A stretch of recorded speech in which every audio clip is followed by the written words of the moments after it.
અંકલેશ્વરમાં ચૈતર વસાવાના સમર્થનમાં રેલીનું આયોજન કરવામાં આવ્યું। જોકે રેલી શરૂ થતાં જ પોલીસે 20 કાર્યકરોની અટકાયત કરી। અંકલેશ્વરમાં ચૈતર વસાવાના સમર્થનમાં આમ આદમી પાર્ટી દ્વારા આજે આયોજિત રેલી દરમિયાન પોલીસે આશરે 20 જેટલા કાર્યકરોની અટકાયત કરી હતી। સદર રેલી ભરૂચી નાકા સ્થિત બિરસા મુંડા પ્રતિમા સુધી યોજાવાની હતી।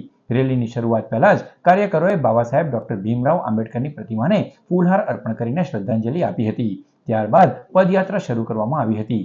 જોકે પદયાત્રા શરૂ થાય તે પહેલા જ પોલીસે કાર્યવાહી હાથ ધરી હતી અને આશરે 20 જેટલા કાર્યકરોને અટકાયતમાં લીધા હતા। પોલીસની આ કાર્યવાહીના સ્થળ પર જ થોડા સમય માટે તંગદિલીનો માહોલ પણ સર્જાયો હતો। કાર્યકરોએ અટકાયતનો વિરોધ પણ નોંધાવ્યો હતો। નમસ્કાર। ગુજરાતના લોકપ્રિય ધારાસભ્ય માનનીય ચૈતરભાઈ વસાવા સાહેબ પર જે તાનાશાહી સરકારે જે ખોટા કેસો કરીને વારંવાર એમને જેલ કરવામાં આવે છે। ફક્ત 18 દિવસના બાળકને જે એને પણ સજા કરવામાં આવી છે। ત્યારે આ ભાજપ સરકાર હંમેશા તાનાશાહી કરી રહી છે।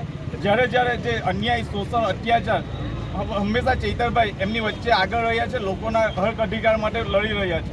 ત્યારે જ્યારે નર્મદા જિલ્લો આખો ચૈતરભાઈ વસાવા આમ આદમી પાર્ટી જીતી રહી છે અને તે ભાજપ સરકાર જોઈ શકી નથી।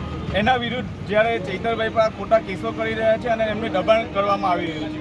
આજે સમગ્ર આમ આદમી પાર્ટી અને અંકલેશ્વરના સામાજિક આગેવાનો દ્વારા એક પદયાત્રાનું આયોજન કરવામાં આવેલ હતું, પણ ત્યાં પણ અમને પરમિશન છેલ્લા 3 દિવસથી માંગીએ છીએ, તે છતાંય પરમિશન આપવામાં નહીં આવી અને પોલીસ મૂકી દેવામાં આવી છે। ભાજપ સરકાર હંમેશા તાનાશાહી સાબિત થઈ રહ્યું છે અને વારંવાર આ લોકતંત્રનું હત્યા કરી રહી છે। પણ અમને વિશ્વાસ છે માનનીય ચૈતરભાઈ અને નામદાર કોર્ટ, સુપ્રીમ કોર્ટ, હાઈકોર્ટ દ્વારા અમને જામીન અને કોર્ટનો સ્ટે આપવામાં આવશે।